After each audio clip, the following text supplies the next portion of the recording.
অনেকেই বলে থাকে যে আমি বুঝে বুঝে পড়তেছি, বাট আলটিমেটলি যখন প্রবলেম সলভ করতে যাই তখন দেখি কিছুই মাথায় নাই। মানে ব্যাপারটা হচ্ছে আমি বইয়ের প্রথম থেকে একদম পড়া শুরু করলাম চ্যাপ্টারের, মানে ধরেন 2-3 দিন পর আমার পরীক্ষা আছে, এখন আমি চ্যাপ্টার প্রথম থেকে একদম সুন্দর করে সবকিছু পড়তেছি, বাট আমার কাছে মনে হচ্ছে যে আমি সবকিছু আসলে বুঝতেছি, কিন্তু আমি যখন প্রবলেম সলভ করতে যাচ্ছি তখন আসলে আমি প্রবলেম গুলো সলভ করতে পারতেছি না। তো আলটিমেটলি যদি আমি প্রবলেম সলভ করতে না পারতেছি, তাহলে আসলে কি আমার এই জিনিসটা কি মাথায় আছে নাকি নাই? মানে আমি যে এই যে প্রথম থেকে যে পড়ে গেলাম এতক্ষণ, পড়ে যাওয়ার পর যা যা পড়লাম, এই ব্যাপারগুলো কি আমার মাথায় আছে আলটিমেটলি? না হলে এই যে আমি এত কষ্ট করে যে বুঝে পড়লাম, তো লাভ হইলো কি আমার এই ক্ষেত্রে?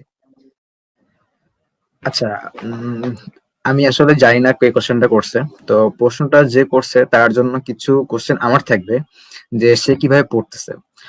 তো পড়াটা হচ্ছে, ধরেন আমি একটা থিওরি পড়লাম, তো থিওরিতে কিছু ফর্মুলা আসছে, সেই ফর্মুলা গুলো আমি মুখস্থ করলাম, মুখস্থ করে প্রবলেম সলভ করতে গেলাম। তো এটা হবে বোকামি। আমাকে ফার্স্টে যে থিওরিটা আমি পড়ছি সেই থিওরিটার জন্য একটা ইমেজ আমার মাথায় ক্রিয়েট করতে হবে যে এই থিওরিটা কিভাবে হয়েছে, এর জন্য কি কি ছবি বা কি কি লাগতেছে বা কিভাবে কি হচ্ছে, এই পুরোটা বুঝতে হবে। তারপর ওই ফর্মুলাতে যে টার্মস গুলো আসছে সেই টার্মস গুলোর সঙ্গে খুব ভালোভাবে পরিচিত হতে হবে যে কি কি টার্মস আসছে, সেই টার্মস গুলা কিভাবে কিভাবে আসছে, কোনটা কোন টার্ম, কোনটা কি বোঝাচ্ছে, ওর সঙ্গে অন্য কোনো টার্ম রিলেট আছে কিনা, এইটুকু ফার্স্টে বুঝতে হবে।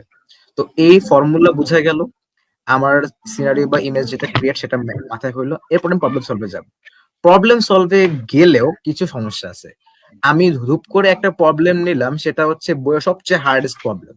সো আমি তো প্রথমবার ফর্মুলাটা বুঝে শিখে আমি প্রথমবার আসছি, আমি বলতে গেলে এখন নুব ওই টপিকটার জন্য। এখন একজন নুব হয়ে আমি যদি ফার্স্টে একটা ডিফিকাল্ট প্রবলেম সলভ করতে যাই, তাহলে আমার কি হবে? ফার্স্ট হবে আমি সব সলভ করতে পারবো না, তারপর ডিপ্রেশন চলে যাব, তারপর পড়াটা বাদ দিয়ে আমি অন্য জায়গায় চলে যাব। তো আলটিমেটলি আমার যে পড়াটা এতক্ষণ বুঝে পড়লাম, আমি শিখলাম, জানলাম, এত কিছু করলাম, এত টাইম ওয়েস্ট করলাম, সেটা পুরাটাই ইন ভেনে চলে যাবে। তো এর জন্য বেশি যেটা আমার আমার সাজেশন যেটা হবে যে ওকে ফার্স্টে বুঝতে হবে, যে বললাম যে ফর্মুলা গুলো বুঝতে হবে, টার্মস গুলো বুঝতে হবে, ইমেজ ক্রিয়েট করতে হবে, এরপরে ওই রিলেটেড সবচেয়ে ইজিয়েস্ট যে প্রবলেমটা আছে বইয়ের সেটাকে খুঁজতে হবে, সেটা সলভ করতে হবে। তো ইজিয়েস্ট প্রবলেম খুঁজে পাবো কিভাবে ভাই? এটা তো বিশাল প্রবলেম, আমি কেন বুঝবো কোনটা ইজি কোনটা হার্ড? হ্যাঁ, দেখো, বইগুলো যখন সাজানো হয় তখন হচ্ছে এভাবে করে সাজানো হয় যে শুরুতে প্রবলেম গুলো অনেক সহজ থাকে, তারপরে আস্তে আস্তে ডিফিকাল্ট গুলো শুরু হয়। এটাও যদি সমস্যা হয় যে না, এই বইয়ের প্রবলেম গুলো সবগুলোই কঠিন, একটাও সহজ না, তখন তোমাকে খুঁজতে হবে যে কোন বইটা সহজ আছে। তো এইটা জানার জন্য তুমি যেহেতু জানো না, কিন্তু তোমার যে সিনিয়ররা আছে তারা জানে, প্লাস তোমার টিচাররা জানে যে কোথায় সহজ প্রবলেম গুলো আছে। তো দেখা যায় অনেক সময় স্যারদেরকে ঠিকমতো পাওয়া যায় না, বা সিনিয়রদেরও ঠিকমতো অ্যাটেনশন গ্রো করা যায় না। তো সেক্ষেত্রে দেখতে হবে যে ওই সিনিয়র বা ওই স্যার কখন ফ্রি আছে, তার কাছ থেকে সেভাবে সময় করে গিয়ে খুঁজতে হবে যে আসলে সহজ প্রবলেম গুলো কোথায় আছে। তো সেগুলো আয় করতে হবে, এরপর ধীরে ধীরে কঠিনের দিকে যেতে হবে। তারপরে দেখবা যে আস্তে আস্তে তুমি কঠিন সলভ করতে পারবে। এইটা একটা। তারপরে এমন হয় যে, এমন একটা হয়েছে যে আমি অনেক সহজ করে আসছি, এক্সাম্পল দেখে আসছি, ফার্স্টে অনেকগুলো এক্সাম্পল দেখছি, তারপর আমি নিজে করতে গেলাম, একটা সহজ সেটা পারতেছি না। ইয়েস, এটা মাঝে মাঝে হয়। এখন দেখা গেছে কি, একটা মানুষ টানা পড়তে পারে কতক্ষণ?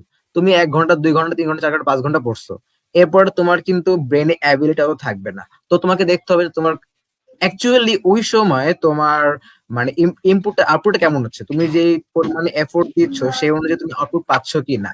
এটাও একটা বিশাল ফ্যাক্টর। দেখা গেছে যে আমরা করি কি, পড়তে বসলে তো পড়তে বসছি, টানা পড়তেছি, রাত জেগে পড়তেছি, দিন হয়ে যাচ্ছে তাও পড়তেছি। কিন্তু এইটা এভাবে না করে ব্রেক দিয়ে দিয়ে পড়াটাকে, এখন একটু পড়লাম 1 ঘন্টা 2 ঘন্টা, তারপর একটু ঘুরে আসি, তারপর আবার একটু পড়তে বসি, এরকম একটা ব্রেক দিয়ে দিয়ে বা এন্টারটেনমেন্ট করে করে আমরা আস্তে আস্তে আগাতে পারি। তো তখন দেখা যায় যে প্রবলেম সলভের জন্য ওই ধরনের অ্যাবিলিটি হয়।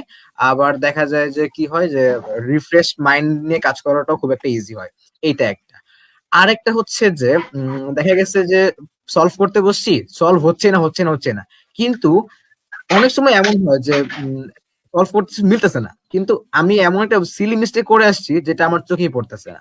তো ওই প্রবলেমটা সলভ করতে পারে আরেকজন। আমি একটা সহজ একটা এক্সাম্পল দেই, মানে একটা সহজ বলবো, একটা উল্টাপাল্টা এক্সাম্পল। পরীক্ষার হলে আমার এক বন্ধু আমারটা দেখে লিখতেছে, তো আমি লিখতেছি, সেও লিখতেছে, আমারটা দেখে দেখে লিখতেছে। পরীক্ষার পরে দেখা গেল যে আমি নাম্বার কম পাইছি, সে মার্ক বেশি পাইছে, কিন্তু সে পুরোটা আমারটা কপি করে দেখে দেখে লিখছে। তো সমস্যাটা কোথায় হয়েছে, বা মানে সে পাইলো কোথায় নাম্বারটা বেশি? আমি যে জিনিসগুলো ভুল করছিলাম সেগুলো সে দেখছে, সেগুলো সে বুঝছে, সেগুলো সে ঠিক করে লিখছে। দ্যাটস ওয়াই সে মার্ক বেশি পাইছে, আমি মার্ক কম। তো ব্যাপারটা হয় এমন যে আমি যেগুলো ভুল করছি সেগুলো আমার চোখে কোনোদিন ধরা পড়বে না, আমার ফ্রেন্ডও ধরতে পারবে। তো এই কারণে বলা হয় গ্রুপে স্টাডি করতে। এখন এখন এমন হয়েছে যে আমরা যখন বন্ধুরা একসাথে পড়তে বসি, তখন গ্রুপ স্টাডির নামে হয় ওখানে একটা আড্ডাখানা হয়ে যায়, গ্রুপে স্টাডি আর হয় না।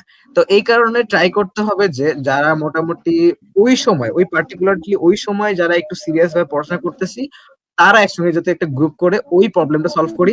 হ্যাঁ, এরকম না যে আমি করতেছি ও দেখে আমারটা দেখতেছে, আমি সলভ করছি, আটকে গেছি মাঝখানে, পারতেছি না, বন্ধু দেখে, বন্ধু দেখ তো এটা এই পর্যন্ত করছি, আমার কোনো ভুল হয়েছে কিনা, ও চেক করে দিল, ও চেক করে আপনি দেখবেন যে ঠিক আপনার কোথায় একটা ভুল হয়েছে সেটা বের করে দিতে পারলো। তো এরকম গুলা হয়।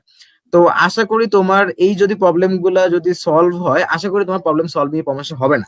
আর তুমি যেহেতু ইঞ্জিনিয়ারিং পড়তেছো বা ইঞ্জিনিয়ারিং আসছো, তুমি নিশ্চয়ই একটা ভালো স্টুডেন্টই। তুমি মানে কি বলবো, যে তোমার মাথায় নলেজ নাই, তুমি সবকিছু ভুলে যাচ্ছ, এমন কোন স্টুডেন্ট তুমি না যে এই পর্যন্ত আসছো এভাবে করে। ঠিক আছে? তো তোমার মধ্যে ওই অ্যাবিলিটি আছে যে তুমি পড়াটা বুঝতে পারবা, পড়াটা বুঝে সলভ করতে পারবা, ওই অ্যাবিলিটি আছে বলে তুমি আজ এখানে আসো। তো একটু কনফিডেন্ট নিজের মধ্যে রাখা উচিত যে হ্যাঁ আমি এটা সলভ করতে পারবো। কই কনফিডেন্ট একটা বিশাল বিষয়।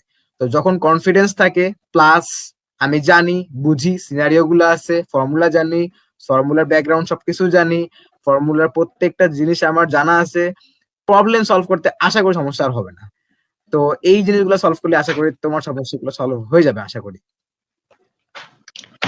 ওকে, আমি ধন্যবাদ আরেকটা জিনিস সাকিব। এখানে এড জি করব। ভাই, জি ভাই, জি ভাই, জি ভাই। ওকে, আচ্ছা, যে প্রশ্নটা করেছো সেক্ষেত্রে হচ্ছে যে প্রবলেমটা হচ্ছে যে তুমি অ্যাকচুয়ালি বুঝতেছো না, প্রবলেম সলভ করতে গেলে তোমার মাথায় কিছু থাকতেছে না। তো তুমি হচ্ছে, আমার সাজেশন থাকবে, আমি এই ধরনের সিচুয়েশনে যেভাবে ওভারকাম করি, ফার্স্ট অফ অল আমাকে হচ্ছে টাইম নিয়ে ভাবতে হবে। কারণ হচ্ছে আমরা যখন পড়াশোনা করি অবশ্যই কোনো একটা এক্সাম বা কোনো একটা উদ্দেশ্যে আমরা পড়াশোনা করি। এখন আমার কাছে টাইমটা বুঝতে হবে যে আমার কাছে হাতে কেমন টাইম আছে, এবং একই সাথে প্রবলেমটাকেও সলভে নিয়ে যেতে হবে। তো এই জিনিসটা চিন্তা করে এখানে একটা এফিসিয়েন্ট চিন্তা করতে হবে, লাইক কিরকম, যে আমি বুঝতেছি না, ওকে ফাইন, আমি এক দুবার অ্যাটেম্প করলাম, বাট এর বেশি করলে আমি হচ্ছে আবার হতাশ হয়ে যাবো। তখন আমার টাইম বাঁচাইতে হলে আমার কি করতে হবে, সেম প্রবলেমটা তুমি গুগলে সার্চ করতে পারো। অনেক সময় হচ্ছে কিছু কিছু বইয়ের প্রবলেম হচ্ছে একদম ডিরেক্টলি ইউটিউবেও সলভ করে দেয়, ওটাও করা যেতে পারে।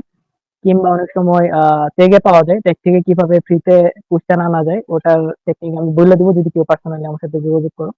তো ওই জিনিসগুলা দেখে দেখে হচ্ছে মানে টাইম নিয়ে চিন্তা করতে হবে, যে দ্রুত সময়ের ভিতরে যেন আমার এই জিনিসটা সলভ হয়। এজন্য হচ্ছে কয়েকবার অ্যাটেম্প করে যদি না পারা যায়, সেক্ষেত্রে হচ্ছে এইভাবে যদি করে ফেলা যায় তাহলে হচ্ছে টাইমটাও সেভ হলো, কনফিডেন্টও গ্রো করলো। একই সাথে সিমিলার টাইপের প্রবলেম গুলো যখন তুমি পরবর্তীতে করতে যাবা, সেক্ষেত্রে কিন্তু আর তখন আটকাবো না। আর সাকিব যেটা বললো, অবশ্যই হচ্ছে একটা ইজিয়েস্ট ওয়ান থেকে স্টার্ট করতে হবে অলওয়েজ। অনেক হার্ড লেভেলের প্রবলেম থেকে স্টার্ট করলে সেক্ষেত্রে হচ্ছে ডিপ্রেশন কাজ করে। তো পড়ার স্টাইল সিলেকশনটাও কিন্তু একটা জরুরি বিষয়। কিভাবে আমি একটা টপিক পড়লাম, দেন হচ্ছে কিভাবে আস্তে আস্তে তার বেসিকটা বিল্ড আপ করে উপরে গেল, এই জিনিসটাও কিন্তু হচ্ছে এই জায়গাতে ইম্পর্টেন্ট। তো আমি যেটা বললাম, যে কেউ যদি প্রবলেম সলভ করতে যায় অনেক বেশি টাইম কনজিউমিং করে ফেলে, আমি অবশ্যই সাজেস্ট করবো যে প্রবলেম সলভিং এর পিছনে যদি আমি পড়ে থাকি, তাহলে অবশ্যই আমার কিন্তু লাভ হবে একটা, আমার কিন্তু ওই যে ব্রেন স্টর্মটা হবে, এটা কিন্তু একটা ভালো জিনিস। বাট আমি এটার বাইরেও যে জিনিসটা নিয়ে কথা বলতে চাচ্ছি সেটা হচ্ছে টাইমের ব্যাপারটা নিয়ে। আমাদের হাতে কিন্তু টাইমটা খুব লিমিটেড। তো ওই লিমিটেড টাইমের ভিতরে তুমি যদি ভালো করতে চাও কিংবা যদি ভালো একটা আউটপুট বের করতে চাও, তাহলে এইরকম একটু এফিসিয়েন্ট চিন্তা করতে হবে। প্রবলেম সলভিং করা অবশ্যই ভালো জিনিস, তোমার এটার পিছনে ব্রেন স্টর্ম করাও ভালো জিনিস, বাট টাইমের ব্যাপারটা এদের সাথে একটু মাথায় রাখলে আই গেস বেটার হবে। জি ভাই, আমি যখন এই প্রশ্নটা প্রথম শুনি আমার কাছে মনে হচ্ছিল আসলে ব্যাপারটা অনেকটা এমনও হইতে পারে যে আমার কাছে মনে হচ্ছে, যেমন ধরেন আমি একটা চ্যাপ্টার পড়তেছি, আমার কাছে মনে হচ্ছে আসলে আমি চ্যাপ্টারটা বুঝে বুঝে পড়তেছি, বাট জিনিসটা এমনও তো হইতে পারে যে এখানে বইয়ে যে কথাগুলো লেখা ছিল আমি জাস্ট ওই জিনিসগুলো আমার মাথায় মুখস্থের মতো করে ঢুকাচ্ছি, জিনিসটাকে আমি আসলে প্রপারলি বুঝতেছি না। আমি জাস্ট ধরে নিছি যে আমি যে ব্যাপারগুলো বুঝতেছি, বাট জিনিসটা আসলে আমি প্রপারলি বুঝতেছি না। আমি জাস্ট বইয়ের কথাগুলা নিজের মাথায় ঢুকাচ্ছি, অনেকটা মুখস্থের মতো হচ্ছে, আর আমি ধরে নিচ্ছি আমি ব্যাপারগুলো ক্লিয়ারলি বুঝতেছি। তো আমি সামনে যখন যাব আসলে এখন প্রবলেম সলভ করতে না পারার আসলে এখানে তো কোনো কথাই না।